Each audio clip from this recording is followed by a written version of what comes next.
ตราบที่ฟ้านั้นยังมีแสงตะเวน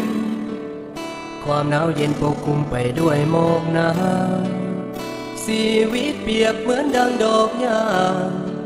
ยามเสาเบ่งบานยามแรงแห้งเหี่ยวไปหยดน้ำค้างเมื่อสว่างก็จางลา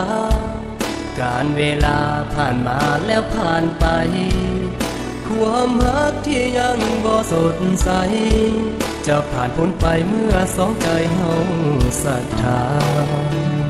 พออายบ่แม่นพา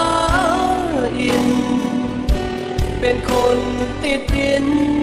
มีฮักมีสังดังคนทั่วไปก็ได้แต่หวัง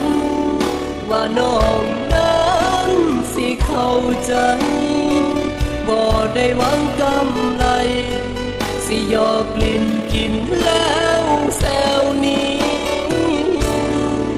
อ้ายยังหวังฮักจริงและห่วงหาปรารถนาเพียงน้องคนนี้ทานน้ำเขาว่าเป็นเศรษฐีอ้ายนี่กะบ่แม่นพาอิน